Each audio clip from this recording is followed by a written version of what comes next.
All right, what's going on, Bulls Nation? So let's look at the state of the Bulls and especially Nikola Vucevic in this video. So reports are you can get Vuce with starting 2 second rounders. So is that enough? We're going to talk about it right after this. This is your home for all things Chicago Bulls. Join the conversation. You're listening to Chicago Bulls Nation. All right, Bulls Nation. It is no secret that coming into this season, the Bulls' objective is, I wouldn't say to tank completely, but to reshape the roster, get rid of the veterans, give minutes to the young guys, and basically get our pick back from San Antonio. And that you can only get that by losing a lot. But at the same time, we are winning. And that is not an accident. I mean, the Bulls need to showcase their veterans so they could have some value because last year, Vooch has negative value and so has Zach LaVine. Now, every year that passes, those contracts get smaller and smaller because of course, of the amount of years. And since the contract is smaller now, they become more attractive because, we already paid those guys. So in this video, we're going to talk about what is the real value of Vooch, and is he someone like Zach LaVine that we need to get rid of right away? With Zach, I would agree. Yes, if somebody offers us, a bag of balls for Zach LaVine, even at this juncture, right? Because it's very hard to restart your roster with Zach LaVine in it. He takes up a lot of minutes. He makes you win games. And it's just like you can't make any moves just because of this, just in the overall salary cap perspective. I would say that's different for Vooch because he's making half of what Zach LaVine is making. Vooch cap hit is only $2 million, and after this season, he only has 1 year left on his contract. Now, make no mistake, I'm not saying we should keep Vooch. Vooch shouldn't be a part of the future for the Bulls. As a matter of fact, we should trade Vooch if the right, price comes in. What is that right price? I don't know, but I can tell you it's not 2 second rounders.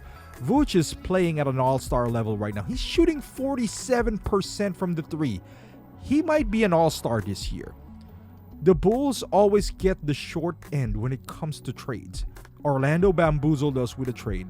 OKC bamboozled us with the Josh Giddey trade, even though Josh Giddey had a triple-double. Make no mistake. At one point, his value was so low compared to what Alex Caruso was making. So, yes, we could have had more for Alex Caruso at that time. Now, Vooch, you can trade Vooch because of how the system works. He would put up these numbers. It might not be winning numbers because the Bulls are still 9th place. But boy, we are the same spot as we were last year when we had both Zach and Alex Caruso.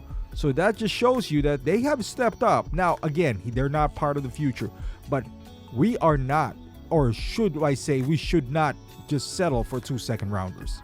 For a good comparison here, Jay Crowder got 5 second rounders. Jay freaking Crowder, and he was a bona fide, just role player.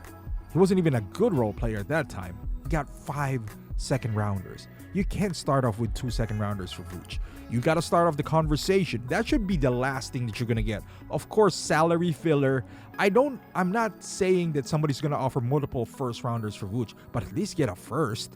Maybe even get a protected first, a protected lottery first. Not 2 second rounders. It should be 1 protected first and maybe a couple of second rounders and some salary fillers. With the way he is playing right now, I've seen a few teams, and also his contract is pretty team friendly. Now, what's the worst case scenario for Vooch? He doesn't get traded.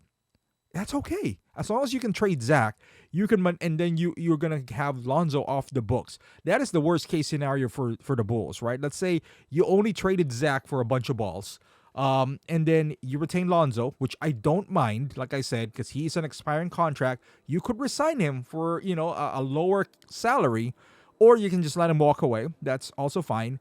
And with Vooch, after the season, he only has 1 left, so that is not too bad as well. So I think the urgency to trade Vooch is not as much as the urgency to trade Zach. Vooch is not going to play much better than what he is right now. But with that being said, all you're getting is 2 second rounders? Shouldn't be. Now, I heard those reports, but I don't know how true they are because there's also another report where, the Bulls asking price is still a lot.